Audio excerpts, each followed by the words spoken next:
glad you can make it. Welcome to New America NYC at Civic Hall. I'm Kirsten Holtz, and I have the pleasure of working with the Future Tense team. For those of you who are not familiar with Future Tense, it is a partnership between Arizona State, New America, and Slate. So we're very excited. And at Future Tense, we explore emerging technologies and society, and we ultimately aim to be a citizen's guide to the future. Today, we're excited to focus on Afrofuturism, a vibrant, artistic, and cultural movement that provides a unique perspective, a Black perspective, for examining the politics, aesthetics, and cultural aspects of science and technology. So before we get started, we would like to personally thank our partners at 67 Orange Street in Harlem, who will be providing a signature cocktail for us after the event, so join us for the reception, it'll be fun. And also, we're currently broadcasting online right now, there's a live stream, so if you have a question during the Q&A portion, you are ultimately consenting to be recorded, so please keep that in mind. So we have dynamic speakers with us this evening, and here to kick off the conversation is our moderator, Aisha Harris, who is the culture writer at Slate. So kick it off, Aisha.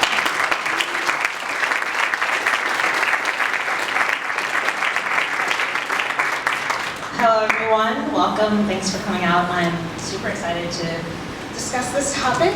I will introduce our amazing guests this evening. To my right, immediate right, we have Natasha Womack.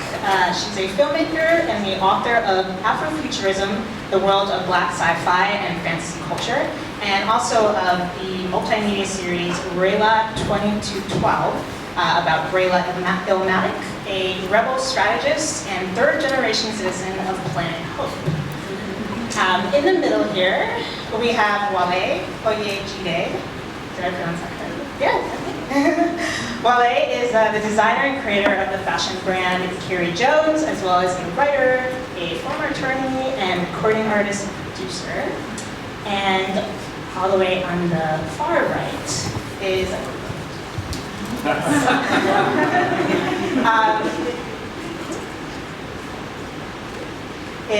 Michael G. Bennett. He's an associate professor at Arizona State University School for the Future of Innovation in Society, the Center of Science and the Imagination, and the Risk Innovation Lab, as well as a lecturer in the Sandra Day O'Connor College of Law. So to kick this off, Natasha, since you wrote an entire book about Afrofuturism and kind of the history of it, I would love if you could kind of let the audience know and everyone watching kind of give an overview of what it's about, and also tell us a little bit about how you came to Afrofuturism. Sure. For one, thank you for inviting me here today. I'm really enthusiastic. Afrofuturism is a way of looking at possible futures or alternate realities through a Black cultural lens. It's the intersection of Black culture, technology, the imagination, liberation, and I always add mysticism. It differs from traditional science fiction.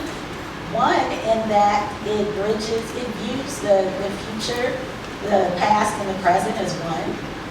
It really engages the feminine aspect of consciousness and looks at intuition and feelings as a source of knowledge that's as valuable as, say, when you're thinking. And it also addresses or looks at race as a technology. That's a term that's frequently used. There's a lot of engagement around nature as well. And it's highly intersectional. So it's seamless and it's very fluid perspective that's very nonlinear. So I think that a lot of people see themselves in Afrofuturism. And in your book, you describe like kind of the trinity within Afrofuturism. Right. Who are those folks? Well, yes, if there was like a foundation of sorts to this pyramid, you would reference Octavia Butler, you would reference a Sun Ra, and then a George Clinton you can't really get around.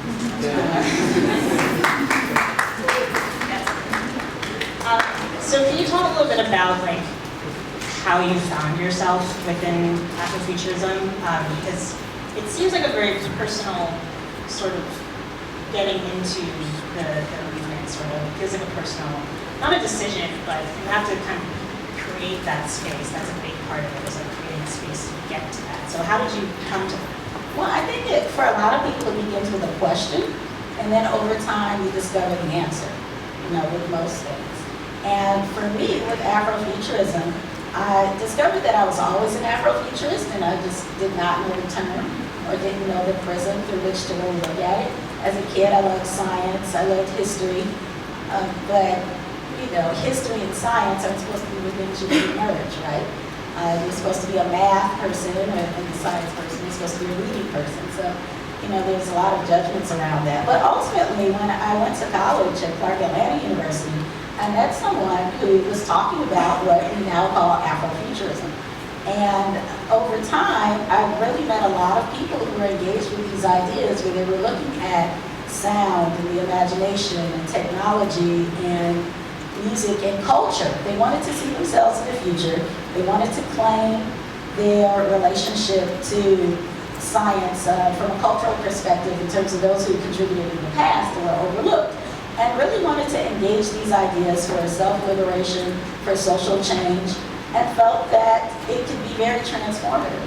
So as I discovered more people who were very much engaged in this, I started to find the term Afrofuturism, and that really helped narrow my focus.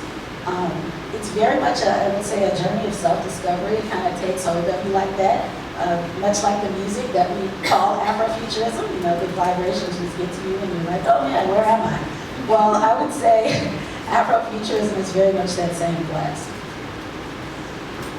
Michael, one of the places you work is the science of imagination.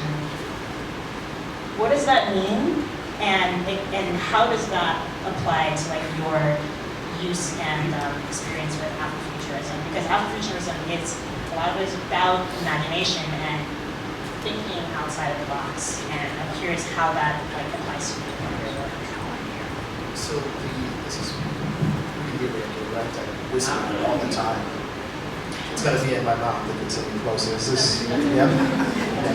So the Center for Science and the Imagination out at ASU, going to the first part of your question, is really focused on a series of projects, a range of projects really, but they all kind of come around to this notion that there's still a lot of work to be done at this intersection of science and science communication with the public, various publics, as well as back and forth, more interaction, more transmission, trafficking, whatever you want to call it, between conventional science communities and aesthetic or artistic communities. And so to put some legs on that, to make that a bit more concrete, one of the central programs, the focal programs that's underway at CSI, as we call it, out of ASU right now, is concerned with the upcoming bicentennial of Frankenstein, the novel.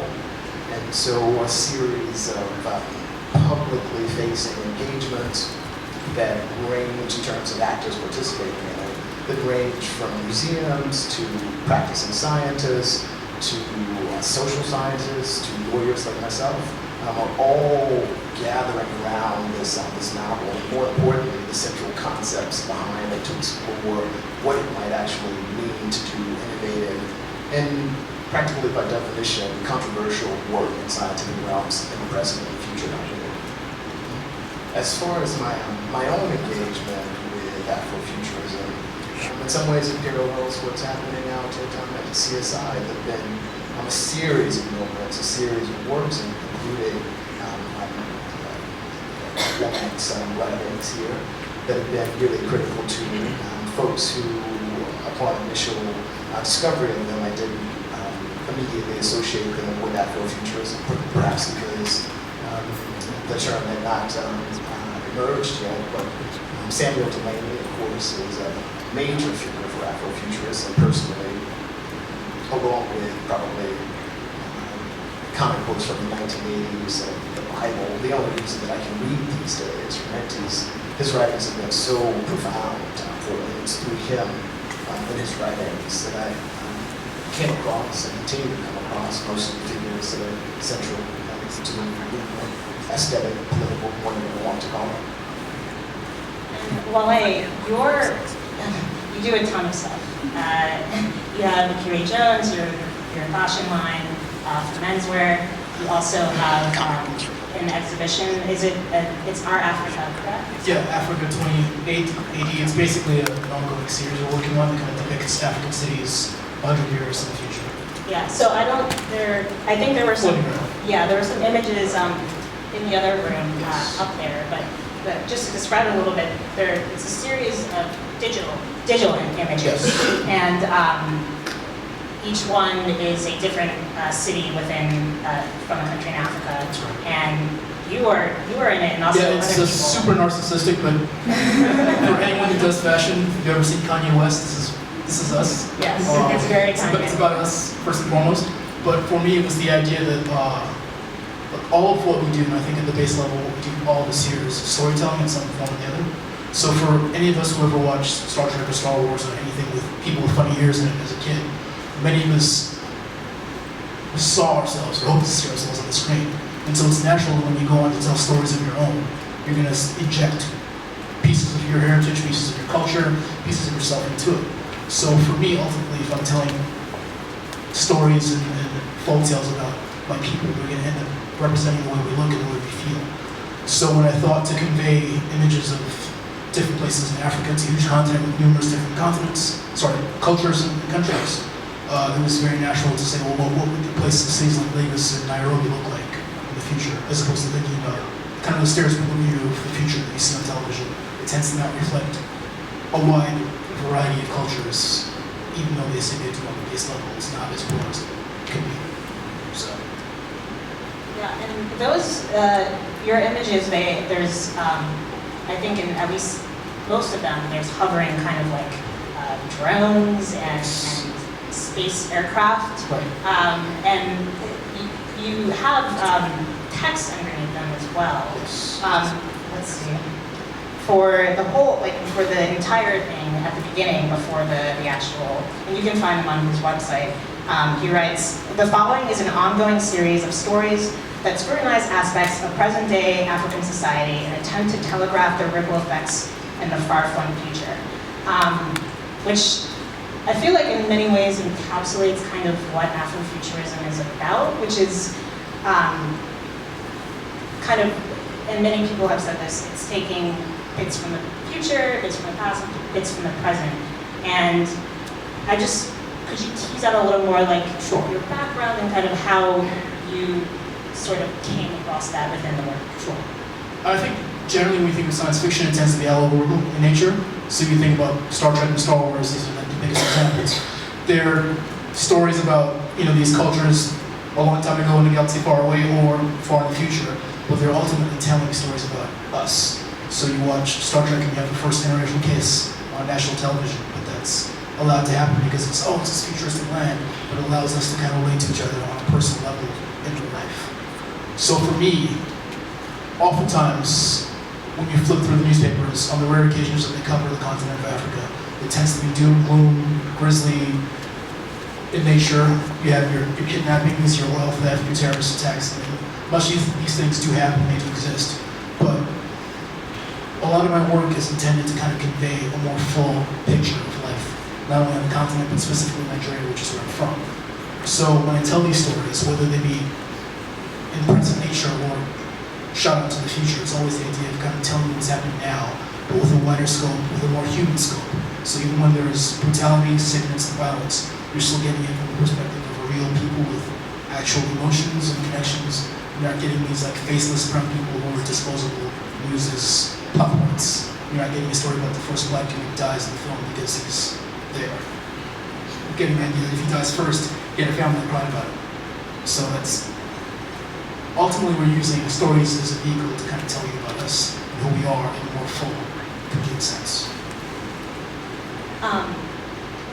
So Afrofuturism has pretty much existed for a very long time. So I'm curious if there's anything you can kind of notice. I mean, there could be other factors as well, as just time happens and history happens, but but like, is there like a very marked difference between before Afrofuturism? Was Afrofuturism after?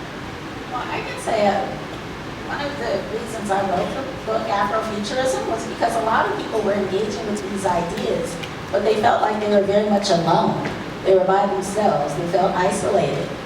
They were, them and a friend, and they're talking about metaphysics, under a rock somewhere, and they felt as if they shared these with the larger public or larger Black culture, that there would be this mass rejection. So it was just this concept that people couldn't connect with themselves. That's why I wrote the book. But when I look back to the time when Afrofuturism, the term emerged, I think for many people engaged with those ideas, it was a way of sharing and trying to wrap their mind around some of these concepts and really develop language around it. So when you look at Dr. Alondra Nelson, who put together the first Afrofuturism listserv, and a lot of their early writings, with Greg Tate and others, they were really trying to synergize and to find a language to articulate how these different concepts intersected. Because you have to think about it. You're looking at music, technoculture, then you're trying to mash that with actual science, and you're trying to connect that to history or the contributions that Africans and indigenous cultures have made to technology, and then you're trying to loop that back to the future. So it can feel as if you're all over the map. And I remember when I spoke with my friend in college who was talking about what we now call Afrofuturism, my first question was, well, what is this? I said, what is your foundation?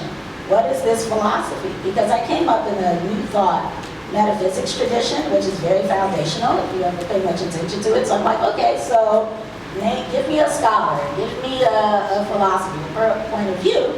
And he couldn't name one. Now, he was familiar with other kinds of metaphysics and various terminologies, but when it came to identifying Afrofuturism, he didn't know that word. And so for some people, they don't always have the courage to kind of fight the fight and step out there and be the lone wolf and talk about these subjects publicly. They can feel a little rejected, but once there's this, it's established that, look, no, there's a community, but beyond there being a community, there's a lineage, there's a history of it, and you connect with all of these people in the past who engaged with these same ideas. For people of color in particular, it's very empowering to feel like they're not alone, and that this perspective is rooted in our understanding of humanity, and very much rooted in their own culture. They don't always have the courage to kind of fight. So, in a strictly calendar-based sense, I'd say there's certainly several differences, again, before and after the coining of the term. Several different dimensions have changed within what we recognize as Afrofuturism.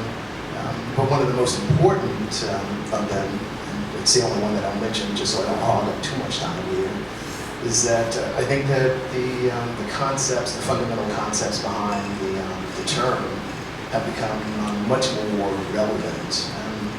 In the early and mid-90s, I certainly thought probably once a week that I was living in a science fictional environment, just random stuff happening in the world. And that rate, the rate at which I sense that now is probably 5 times a day. Well, can we expand a little bit about that, because I do think it is important to kind of discuss how we can apply this to today and how it manifests itself in everything that's happening. Sure. So I wouldn't be so bold as to try and define Afrofuturism, but I am bold enough to say that I'm comfortable saying that they're functional aspects of it. The things that many of the artworks, the activities, the individuals that we associate with the term, that many of them wind up doing. And one of those things is characterizing various aspects of Black subjectivity or the history of Black folk in this country or around the world as fundamentally science fictional.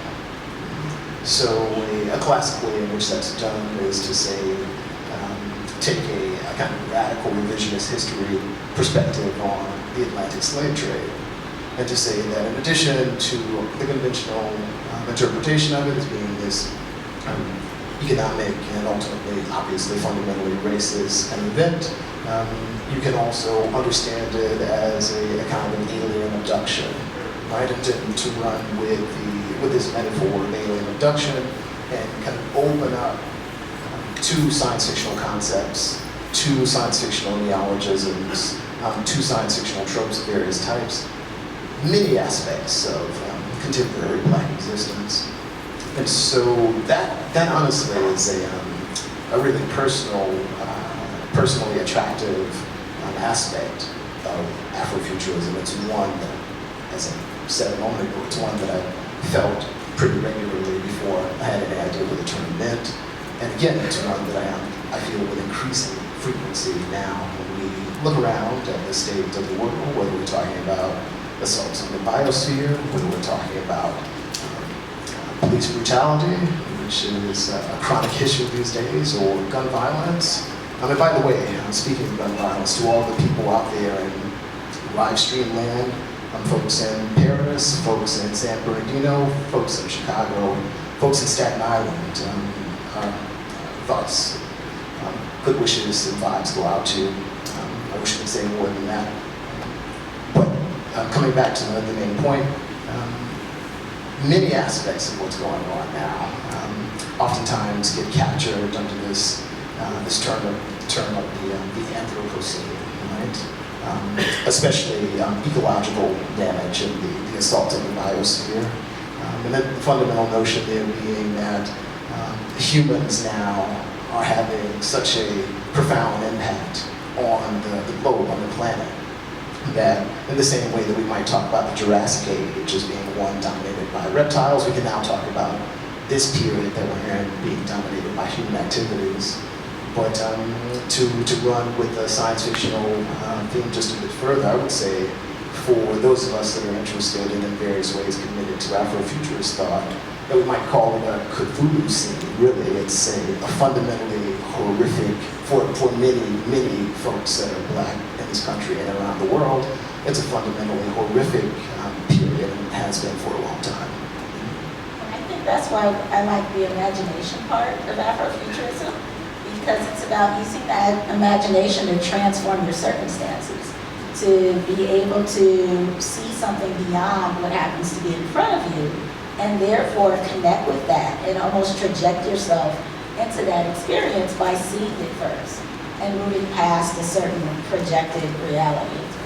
Just to chime in on that, a piece that should be appended to what I just said is that as Mark Sinker, who wrote Afrofuturistically before Derry did, even by a few years, as he has suggested, one of the things that's so interesting about Black American approaches to, as I call it, the Cthulhu scene, is that there's a radically,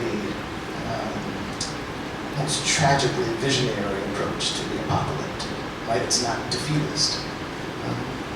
Sinker says that, in effect, the vast bulk of Black culture is post-apocalyptic, but only by necessity. It's as a result of what's happened, and it moves on from that in a strange kind of way, again, tragically visionary way.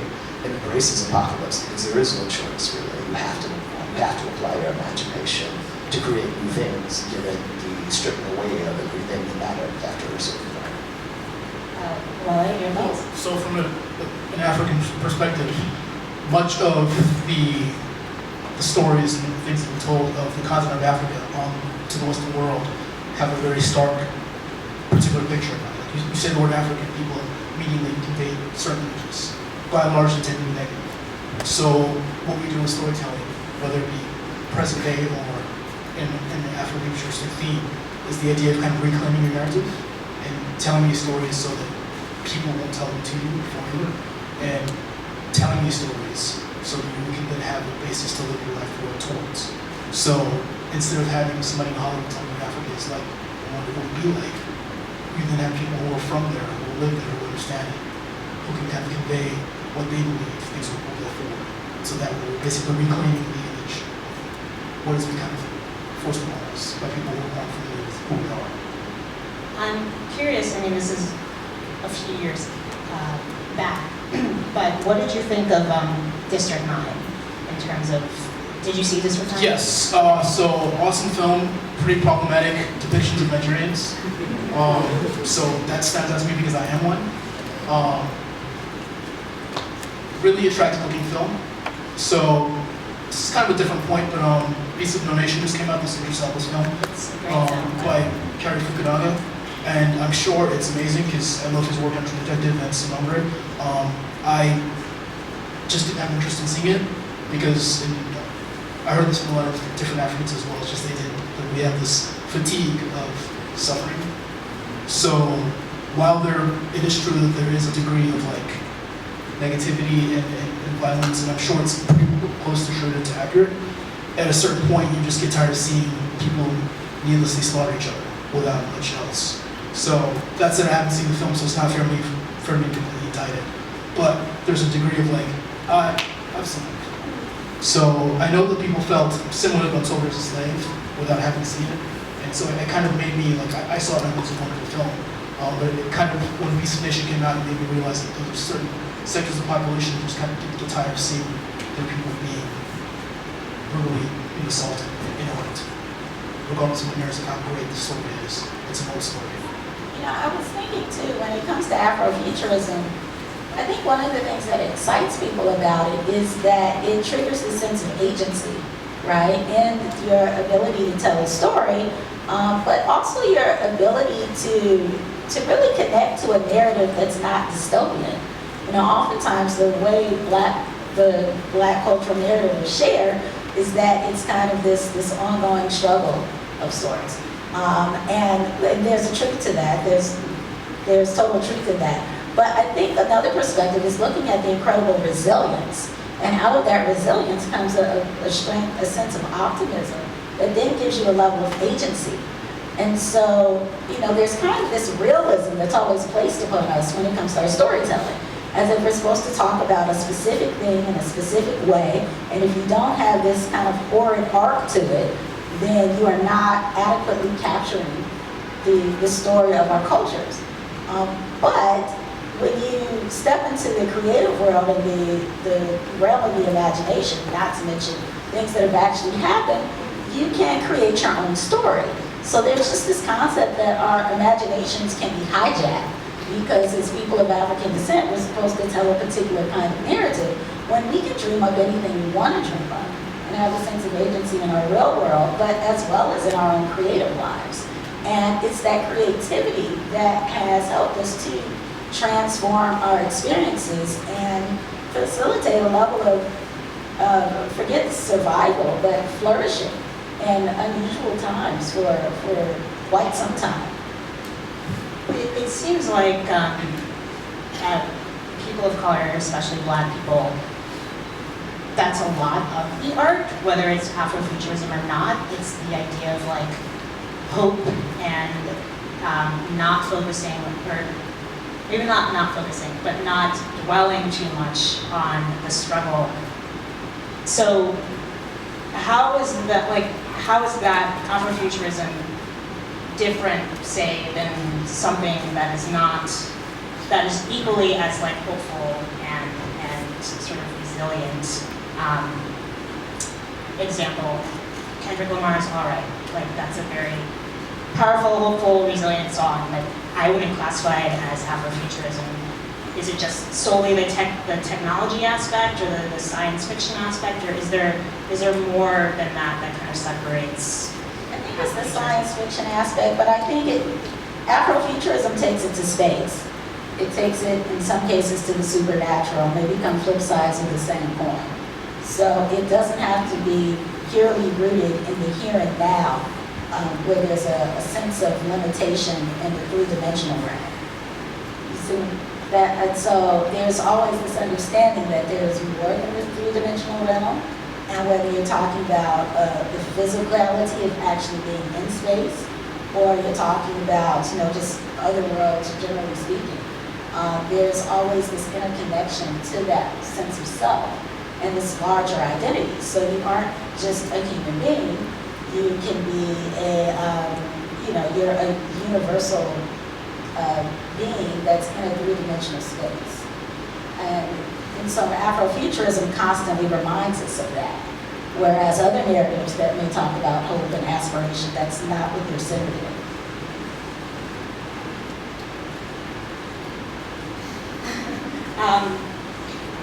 So I'm curious as to you encountered Afrofuturism in college, correct? Or you became aware that it was? Actually, I didn't. I heard the term Afrofuturism really more in recent years. Okay. I don't remember hearing the term in college where it actually stuck. Okay. Let's put it that way. And did you guys also kind of encounter it in adulthood or younger when you? I remember using the term on an EP I put out years ago without knowing where it came from. So I think it's one of those things that just kind of floats in the back of your head. And it's like, these words sound awesome together. Why would not? It's a juxtaposition that you're not used to seeing. So it's attractive. It sounds cool, and it makes people curious because it is. So I think there's one of those things that's been floating around for a while. It makes sense. I asked this question because I'm interested in knowing how, like, is Afrofuturism sort of like a movement or a concept that is accessible to everyone, regardless of like what their education is, what their background is? Because a lot of it is like resiliency and hope, and I feel like if a lot of people, if they are not as educated, if they are living in poverty, it might be more difficult for them to access that part of their imagination and wanting to like find that space and create that space. And you guys are kind of within that. Is it a mixture of different types of people within Afrofuturism who embrace it? I find that people, generally speaking, regardless of background, it's just a matter of what you reference as a connecting point. If you say, George Clinton, if you mention Octavia Butler, if you say Janelle Monáe, if you say a John Coltrane, some people who access it very much through music and they know exactly what you're talking about without having to use any special language to give a big description. I found that many people, it's interesting because sometimes we talk about Afrofuturism like it's this higher thought process as if only educated people can discuss it, when it very much is rooted within so many people and they express it and they connect with it very easily. You don't need to spell it out because it's in their soul, it's a part of their imagination, it's a part of their experience. So we're using certain terminology to really codify it. But in terms of people connecting with it, they know exactly what you're talking about. They've experienced that level of transformation. That level of liberation, sometimes through music or through dance or through contemplation.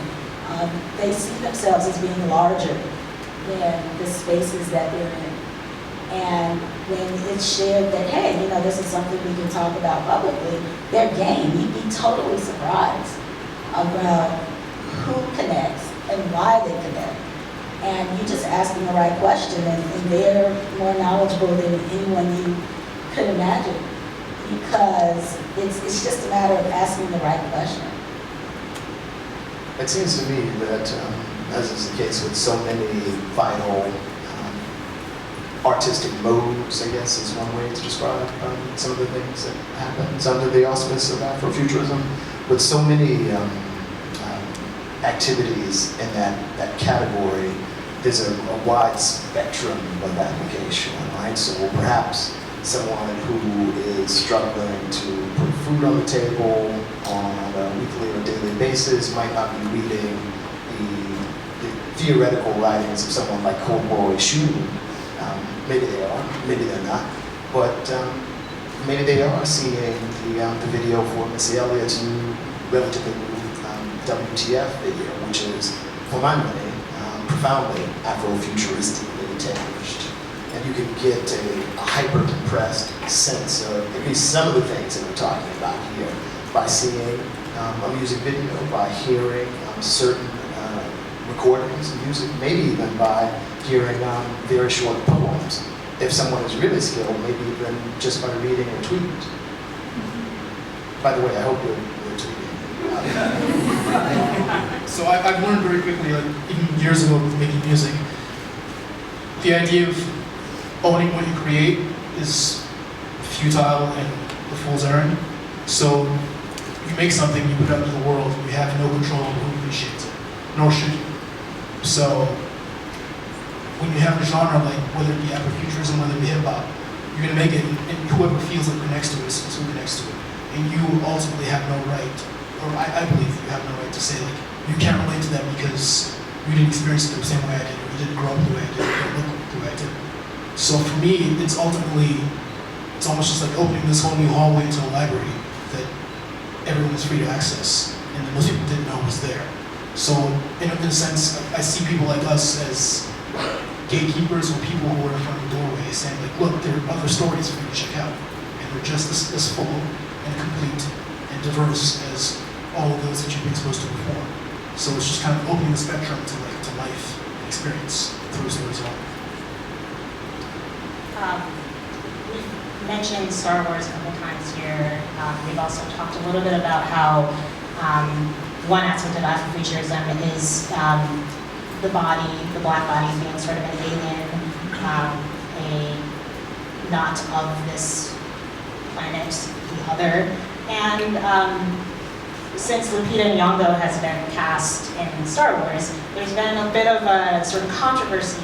Some people are kind of upset at the fact that she's playing an alien in the first place, because like I think she's the only main black female character in the movie that we know of, and first of all, she's gorgeous, and she's going to be motion capture, so we're not even really going to see her face. So a lot of people are upset about that.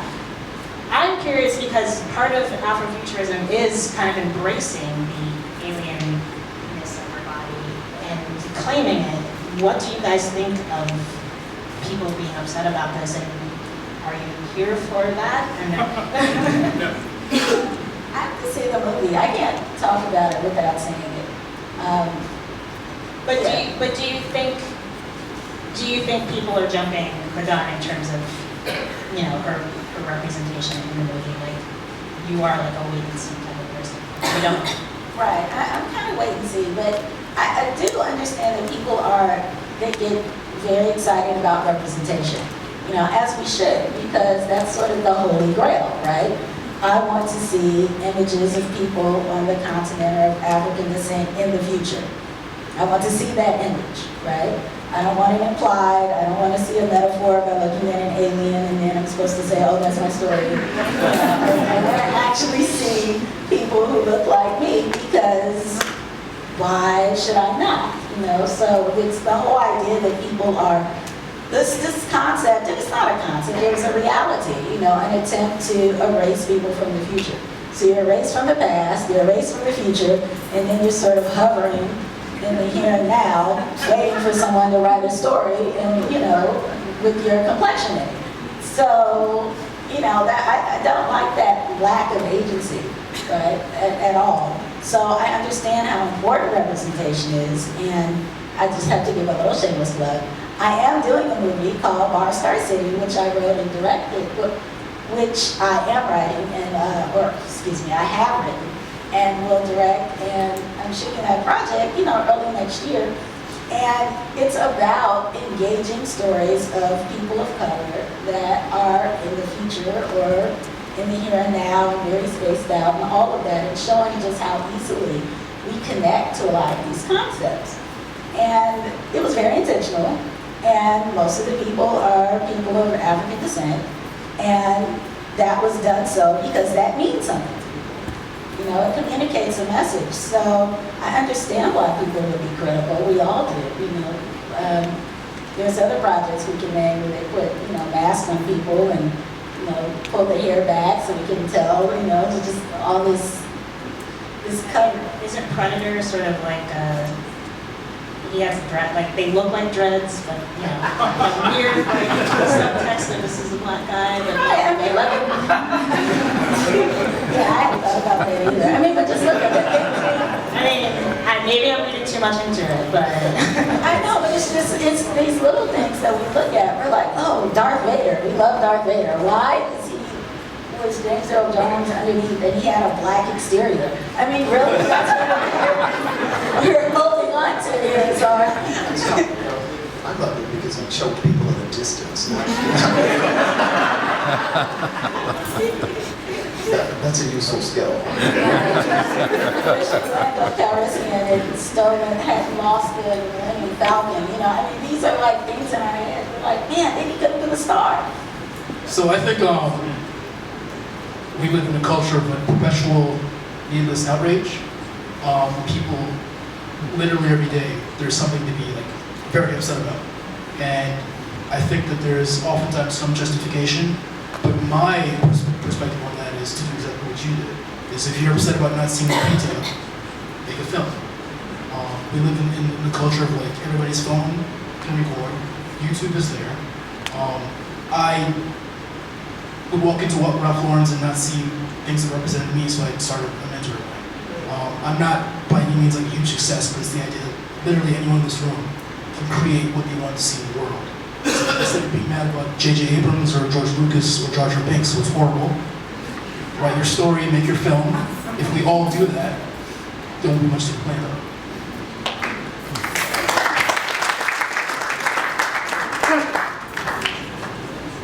Ways, I'm not sure we have to see the film because, in a sense, to respond to your question, because in a sense, we've already seen it, right? I mean, this is the same kind of response that at least a certain slice of the viewing population, and largely people of color, had. When Jordy arrived, why do you have this person who is disabled in a certain kind of way?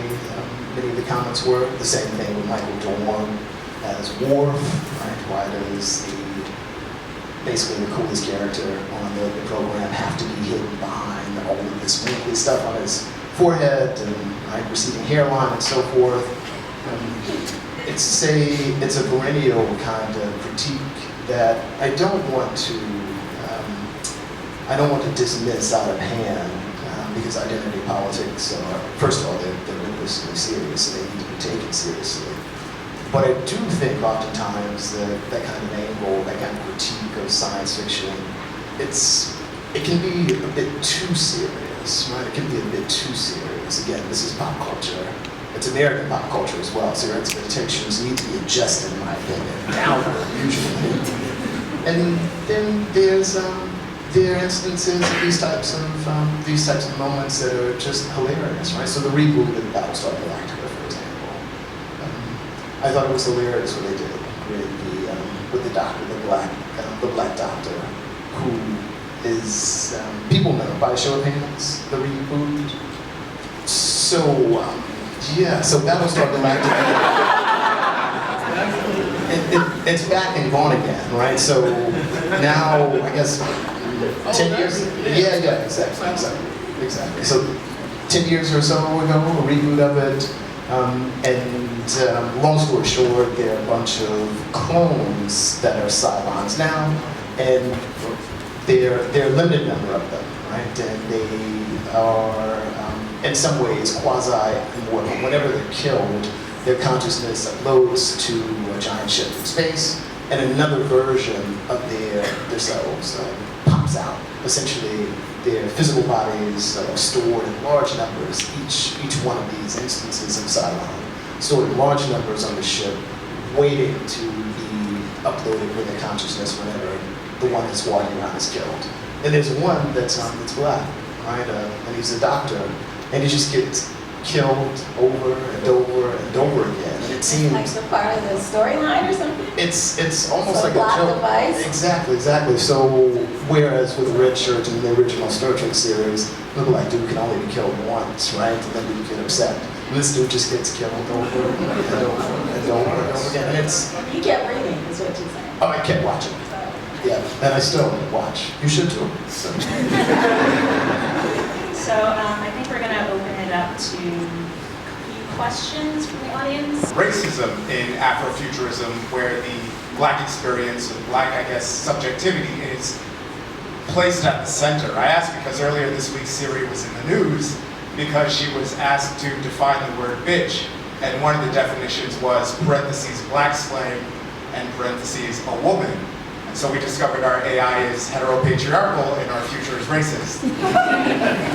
So I was wondering if you guys could speak to that at all, given, again, the centering of the Black experience, but also this notion of racism as a topic to be explored, and not just in an allegorical sense, but as a visceral reality. Yeah, I think that's a big aspect of a lot of the Afrofuturist works. When I was talking about Afrofuturism differing from traditional science fiction in many ways, one of those core ways is in looking at race as this technology. And with it being a technology, it's this deconstruction of otherness, or it's this narrative of this post-apocalyptic story and kind of framing things in that way to be able to step outside of it. Because I think one of the many things that makes racism a little tough is that we see it as something that's always existed forever and ever. When the whole notion of even being black or white were created to justify the transatlantic slave trade. So these categorization systems, the power imbalance that emerged from that we've been breaking out of did not always exist. And so when you talk about race as a technology, and it's a constant reminder of that. And there are other sociological frameworks that people use to talk about race. But for me, when you say it's a technology, it instantly reminds me that it's created. And it was created for a specific reason. If it was created for a reason, it's a technology that can be dismantled. And when you look at it in that way, I think it can be very transformative. But yeah, there are a number of works that, visual art, music, literature that explores it in that way. But just as critical race theory, you have a number of essays that really hone in on that thought concept. Hi. I guess I have the next question. Do you, especially to the Nigerian gentleman, do you see a role of Yoruba Orisha culture as a blueprint to our Afrofuturism in terms of artwork and writing and just basic thought? I see it as an opportunity so all of us come from different cultures, and each of these cultures has its own long lineage of myths. And so with the respect from it just being an untapped resource. So people who are either of Yoruba Nigerian descent know about this, or people who are just kind of plugged into that background know about it. But for me, it's just a whole new avenue of storytelling, a whole new mythos to for lack of a better term, to exploit and to tell stories with. And I think that's never a bad thing. And there's actually a short that's out where the Orishas are superheroes and a comic book as well.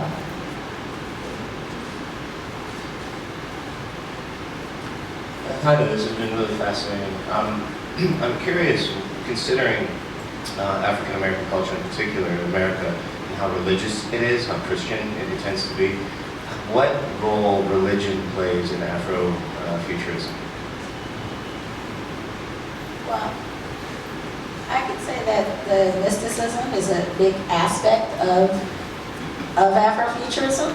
So there's a lot of conversation where people are either talking about spirituality, generally speaking, or they're referencing a lot of African traditional religions or African-derived religions, a lot of native aspects of spirituality, and kind of looking at it, and Christianity as well, Islam and so forth, and kind of looking at perspectives that connect people to a higher sense of self. There's a lot of, you'll see a lot of spirituality in Afrofuturist writings, which also makes it very different from traditional science fiction, because spirituality of that larger sense of self is not always openly integrated. But you'll see it in probably almost in the majority of works, some level of spirituality. One of the most interesting ways in which I see really theological concepts at play in Afrofuturist thought goes again to apocalypse, because there's a really interesting kind of tension and traffic between a kind of conventional or traditional Judeo-Christian notion that is wrapped up with Revelations and write the stories towards the end of the New Testament. More or less apocalypse in the catastrophic sense. The world is destroyed, it's the end of time, etc. A tension between that and then apocalypse in the etymological sense. Because if you look at the history of the construction of the word, it's really going towards an indication of a time in which things transform so much, so radically, that after whatever happens, there's a deep need for a complete readjustment, a completely new set of eyes are needed, a deep sense of what academics might call interpretational necessity arrives. And in that kind of space, I think it becomes really kind of interesting. And it's something that Samuel Delaney talks about at length. Hello, hi. Great panel, and you just talked about how race is a technology, right? So I think of racism in terms of like a very new technology in humankind, like, and as a software developer, I kind of see it coming out in waves, like, okay, racism 1.0, racism 2.0, 3.0. So how can Afrofuturism sort of phase it out finally? Because software has a death period usually when finally a new technology takes form. So racism and technology, can you see Afrofuturism as also being a technology that can phase racism out? So I think, if I can hop on that one, I think what we need to kind of keep in mind is just human nature is will and always kind of be what it is. So before colonialism and in the present day, in my country specifically, there were divisions amongst the people there. Like Nigeria as a country was put together by the English and was a forced situation where numerous different ethnicities were forced to become countrymen, essentially. So you can imagine just like the negative feelings that arise when you're forced to become neighbors and share resources with somebody who is like a mortal enemy of yours. Beyond the skin color, it's about, like, I don't like you as what you are.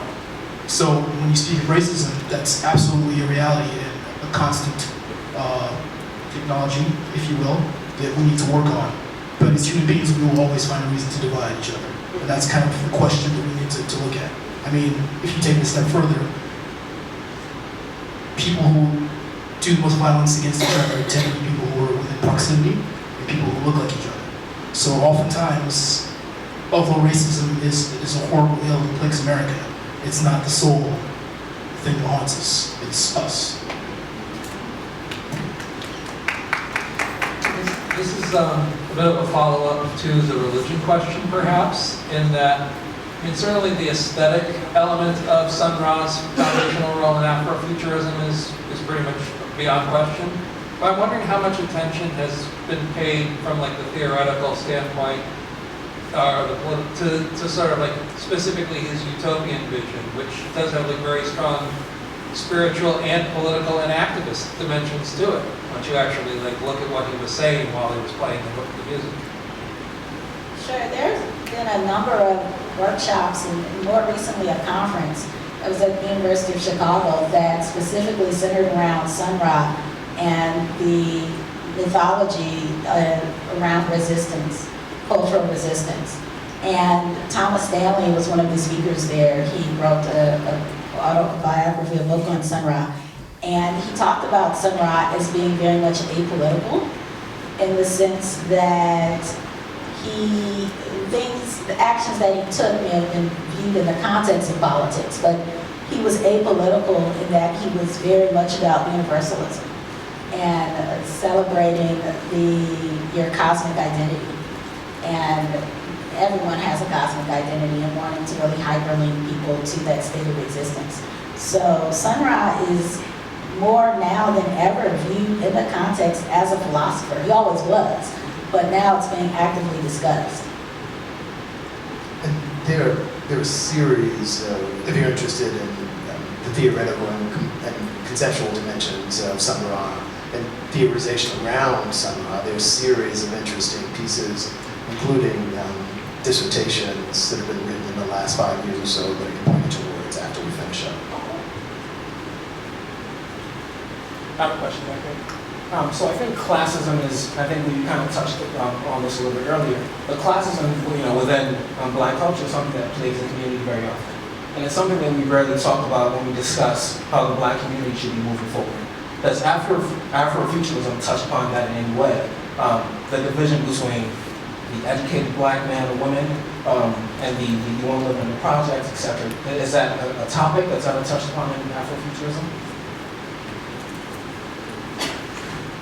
Well, I think because it's very much about universalism, there's anti-racism, anti-classism, anti-sexism, anti-anything that doesn't allow people to express themselves.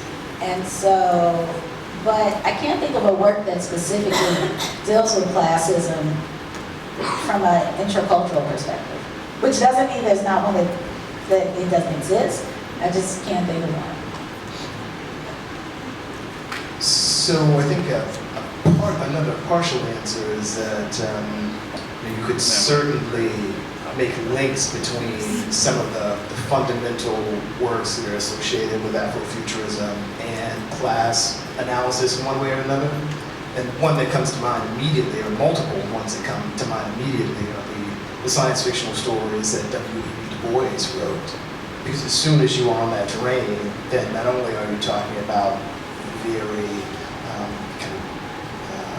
bread and butter notions that we associate with Du Boisian thought, like double consciousness, you're also on the terrain of the talented tenth, right? And so there's an acknowledgement of class fracturing in the Black community through this concept, but also a kind of socio-political mandate there to act on it. And the moral obligation is indicated there too, right? Because he's often talking about the responsibilities of Black folk in the upper echelons.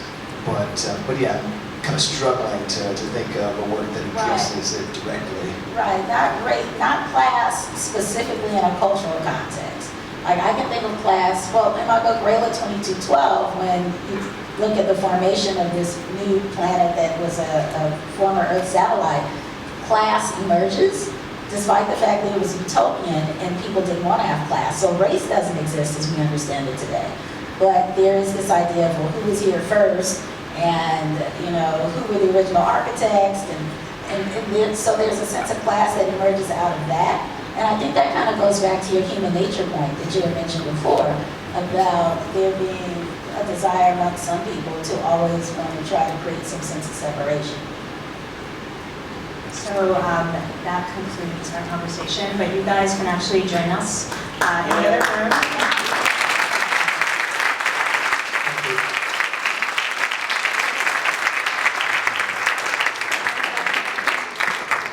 Talk to all of us outside and have some cocktails.